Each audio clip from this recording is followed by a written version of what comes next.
Bismillahirrahmanirrahim. Assalamualaikum warahmatullahi wabarakatuh. Waalaikumsalam warahmatullahi wabarakatuh. Bagaimana kabar anak bapak sekalian, sehat ya? Sehat. Ada yang sakit? Ya. Tidak. Hadir semuanya. Ada yang tidak hadir? Siapa yang tidak hadir? Masih. Rosid. Kenapa Rosid? Sakit. Tadi katanya nggak ada. Sakit. Baiklah. Pada pertemuan hari ini kita akan belajar bersama-sama mengenai akidah akhlak. Paham ya? Sebelumnya ada yang sudah belajar akidah akhlak? Kamu sudah pernah? Apa itu akidah akhlak?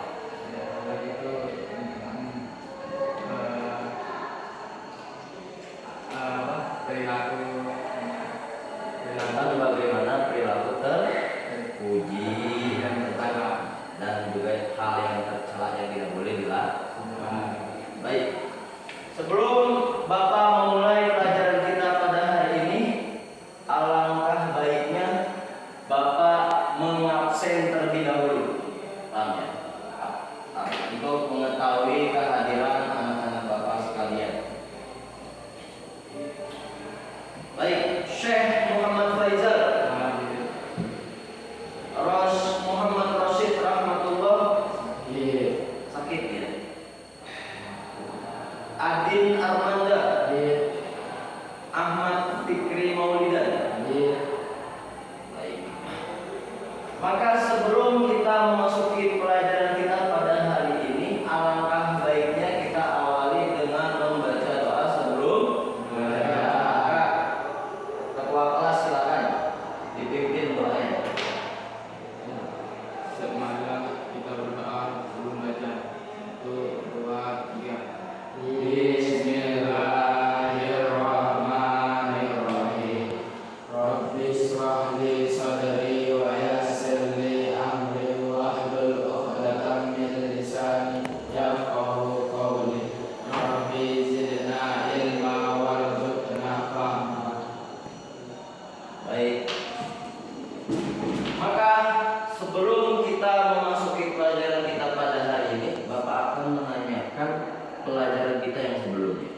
Pada pertemuan sebelumnya kita sudah belajar bagaimana pengertian daripada akidah akhlak. Maka di sini Bapak akan menanyakan, berikan Bapak satu contoh bagaimanakah akidah akhlak tersebut. Akhlak yang terpuji itu bagaimana? Coba kamu berikan Bapak contoh satu tentang akidah akhlak yang terpuji.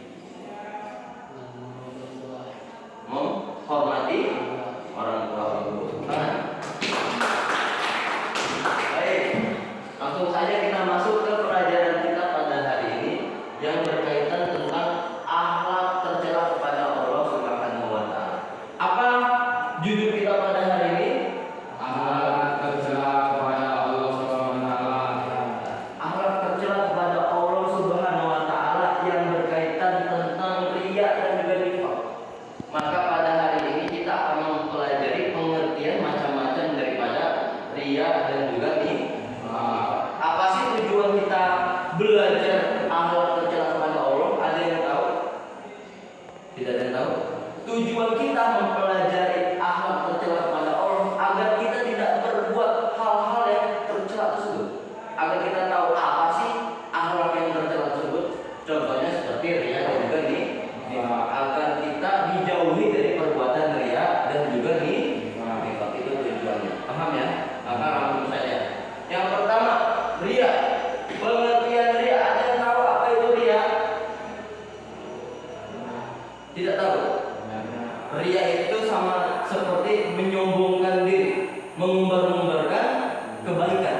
Dia berlaku baik tapi salah karena apa? Diumbar-umbar. Bukan tujuannya karena Allah, melainkan apa? Agar dihormati orang lain, agar disegani orang lain, agar tampak dirinya seperti orang yang baik. Ya. Maka perbuatan yang baik itu tidak selamanya diterima baik oleh Allah ketika kita memiliki rasa sifat riya. Nah, itu adalah perbuatan riya. Maka macam-macam riya tidak hanya pengertian saja,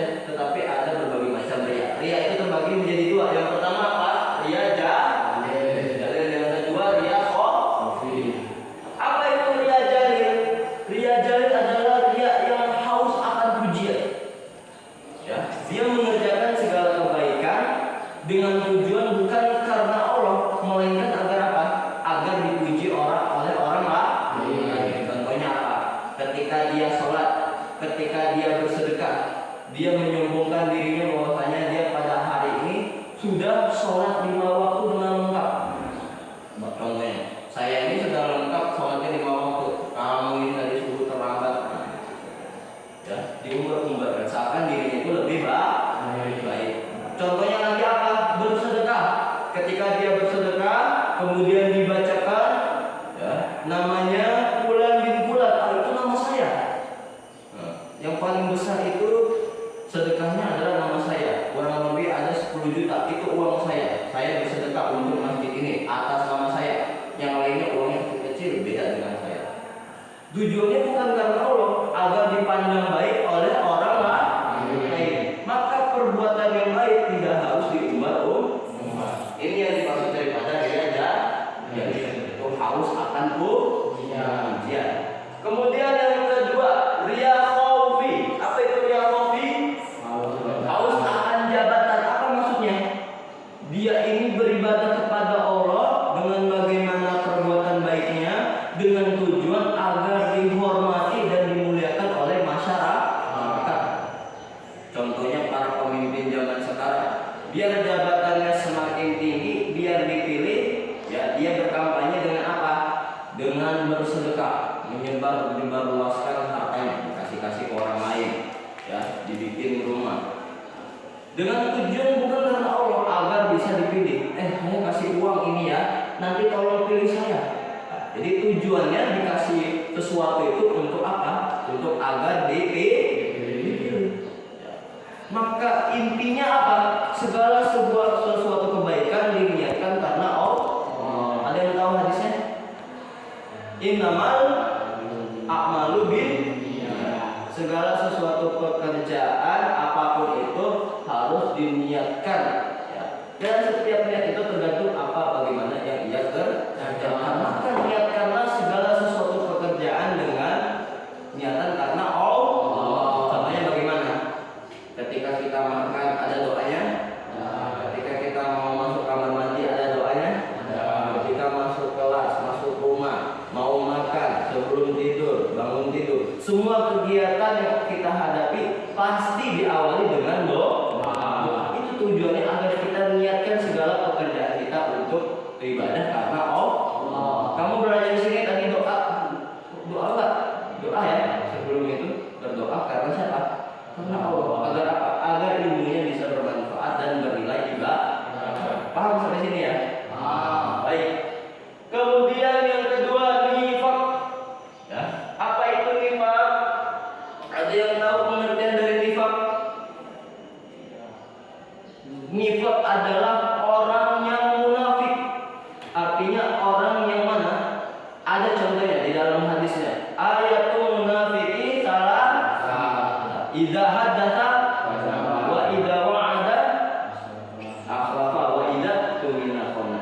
Contoh orang nifaq. Nifaq ini adalah sifatnya. Munafik itu orang yang tadi nih, orang yang nifaq. Maka contohnya ada tiga ya. Idza haddatsa kadzaba. Ketika dia berbicara dia berbohong. Ya. Dia berbohong. Dia ketika berbicara, sebenarnya saya ini orangnya seperti ini, saya ini orang seperti ini. Ternyata ketika kita melihat dia yang aslinya tidak sesuai dengan yang apa dia katakan.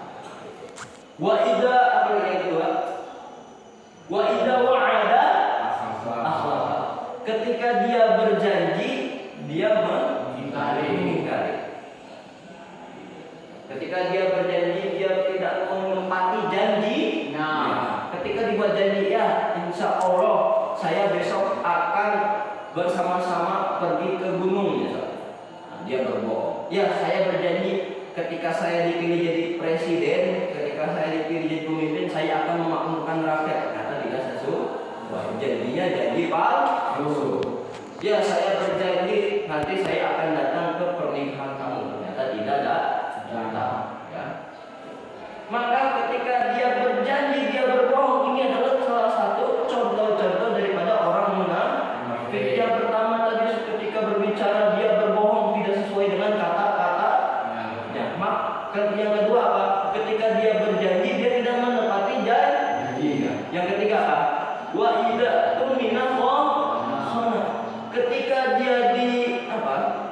dipercaya, dia mengingkarinya. Orang-orang percaya kepada dia, maka menjadi seorang presiden harus memiliki apa? 3 sifat terbaik daripada 3 sifat yang ada di munafik ini. Idza hadatsa kadzaba, maka jangan sampai seorang pemimpin itu ketika berbicara dia berbohong. Ya, yang kedua apa? Wa idza wa'ada akhlafa, ketika dia berjanji dia mengingkarinya atau tidak menepati janjinya. Maka seorang pemimpin ketika berjanji harus bisa mengerjakan dengan janji-janjinya tersebut. Ya. Maka tidak hanya bicara, tetapi juga butuh aksi. Paham ya? Kemudian yang ketiga apa?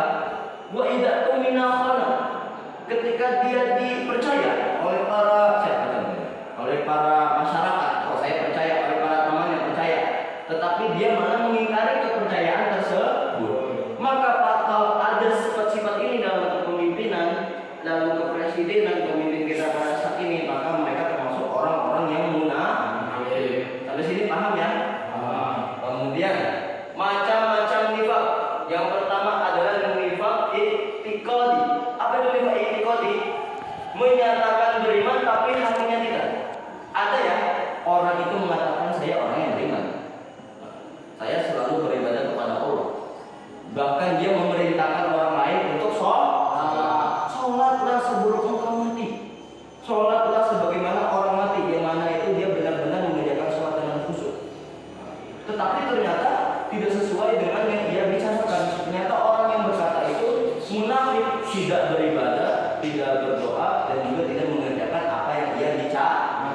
Ini yang dimaksud dengan nifaq i'tiqadi. Sampai sini paham? Paham. Kemudian nifaq amali. Apa itu nifaq amali? Adalah mengingkari atas kebenaran dalam perbuatan. Dia menyatakan itu benar, sholat 5 waktu itu benar kalau kita kerjakan di masjid. Dia mengatakan itu benar, tapi dia tidak mau berbuat.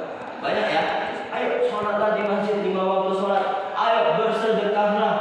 Nah, tetapi ketika dia berkata seperti itu, dia tidak mau melakukan apa yang dia bicarakan. Sampai sini paham ya? Kemudian antara dua ini, perilaku yang menghindari riya, agar kita bisa menghindari riya. Bagaimana cara kita menghindari riya? Yang pertama bagaimana? Ada yang tahu? Agar kita tidak riya. Ada yang tahu? Apa? Rendah diri. Betul. Yang kedua, bagi diri sendiri. Ada yang tahu? Bagi diri sendiri itu akan mengakibatkan orang lain sudah tidak percaya lagi dengan kita. Itu, ya. Dan mendapatkan dosa yang besar. Karena apa? Karena itu ada sifat tidak menepati janji, berkata dia berbohong, yang ketiga dipercaya dia malah tidak mengingkari, dia malah mengingkari. Kemudian bagi orang lain apa? Bagi orang lain itu merugikan orang lain. Dia percaya ternyata dibohongi. Ya. Dari 3 sifat yang dia miliki, 3 contoh itu akan menimbulkan keburukan bagi orang lain. Dia sudah percaya orang lain, ternyata kepercayaan itu malah dipermainkan. Ketika dia diberi janji, dia tidak menepati janjinya, maka sakit hati orang yang diberi janji. Yang pertama tadi apa? Ketika dia percaya akan cara bicaranya, mengatakan hal seperti itu, tapi dia tidak mau melakukan apa yang dibicarakan, sakit hati orang yang mendengarnya. Mungkin ini yang bisa kita pelajari pada hari ini. Bapak akan menanyakan satu orang mengenai akhlak tercela kepada Allah SWT. Coba kamu contoh daripada akhlak tercela. Dari ada contohnya. Ketika kita melakukan suatu kebaikan, tetapi ingin dilihat oleh orang. Bagus. Ketika kita melakukan kebaikan, seakan-akan kita berniat untuk apa? Dilihat oleh orang lain. Kemudian yang terakhir, contoh daripada perbuatan nifaq. Coba, Adib.